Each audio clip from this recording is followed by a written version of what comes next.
Yes, ma'am. So my first question is like, as a United African Transformation Yes. like, what is it that you're expecting from these results, and how is it that you feel about these results as a party? We're still optimistic, but obviously there is that anxiety. The expectation is high. We know our work. We know how much we have worked. Though when you look at the numbers, it's not a true reflection of our work. But we're still hoping that with this 30% left, we can still pull out something. So do you think that you guys have campaigned like well enough that these numbers, they do prove that you guys did campaign? Yes, with the little resources that we had, definitely we have campaigned. We have managed to reach out to people. The people accepted us, the people loved us, and the atmosphere was very beautiful on the ground. And we are hoping that really the numbers will change. So do you believe that the continuous decline in like hearts driven by youth vote apathy and frustrated South Africans, like we're reporting the polls over the range of service delivery, socioeconomic challenges? Like, do you think that's the reason why we had a low voter turnout when it comes to the youth vote especially?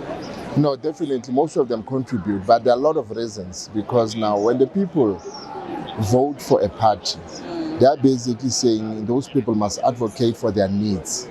So when these things doesn't happen, they don't just look at that political party, they are generalizing the politicians as liars.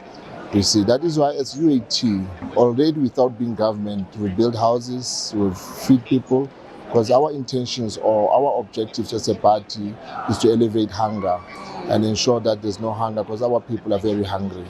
Yes, so definitely the socio-economic conditions, it's contributed a lot into the decline. In terms of substance abuse, tertiary education, how is the party addressing all of those things? Substance abuse, also gender-based violence, in community is now a scourge, like it has went skyrocketing, that even if we go to police stations, you can't even like get assistance. So what is it that the party is doing to, how do I put it, to address such issues? I think it's time to go back to basics on how communities used to protect each other. Now, because the United African Transformation belongs to the people, now we're going to go back to the people, and among the people, we choose leaders among people. We choose leaders that understand the problems of the society, the leaders who are willing to develop the society, and in nature, they will protect the society. Again, we also need to educate the police system. We need to contribute into how crime should be fought. And these cases of gender-based violence and domestic violence, very problematic in our society, you see. So definitely, we will contribute into this thing. We will fight crime, definitely. Yes, and what is it the party is expecting after these elections? Anything that the party is up to? No, definitely. We are continuing with what we've been doing even before, which is to take care of our people. And when I say we take care, it's based on hunger, the social issues, yes, and then we also contribute into the day-to-day of our communities, yes. And in terms of like, I feel like on the voting, like which province are you like looking at? Yeah, you see in Limpopo we are around our top 5, doing pretty well. With the 30% remaining, we can do better. We're also doing well in Northwest and in Mpumalanga. And also if you look at Gauteng, we're doing fairly well. Yes. So are you satisfied with the numbers, or are you still hoping for the best? I don't think I'm satisfied. But with the performance, yes, it's very acceptable. But we're hoping that in that 30 minutes we can actually pick up the numbers. Yeah, we can incline. Do you think you have any competition? We are United African Transformation. We're not here to compete. Right. Instead, we are here to unite Africans, because when you unite, our foundation is the unity of Africans, and then the independence of Africans we take it as an elevation.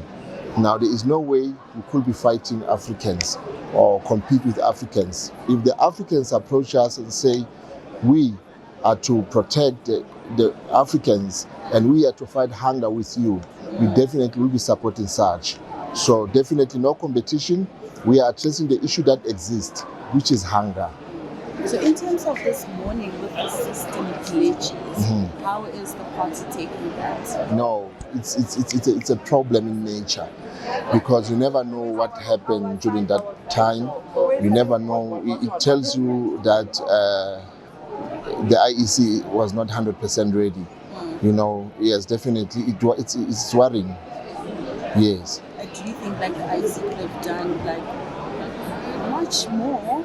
Like in terms of, like we have heard, like during elections, like people were complaining about long queues and the system being used when voting, like the manual system being used. Like, do you think like the IEC could have done more in terms of how voters like experience their voting, like onwards?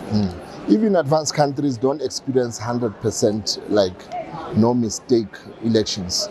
However, the delay really affected our voters.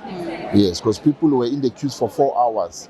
With people who are taking medications, our voters are older people, and the younger people are worse. Once something takes long, they quit, you see. So the delay really contributed into that. And the issue of not having a backup system when there's a problem, it tells you that the state of readiness was not 100%.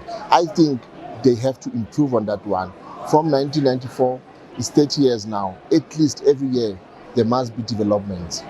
Yes. So are you pleased with how the supporters performed? Supporters of the U18? Not 100%, but also appreciating those who came out and supported the party. Thank you so much.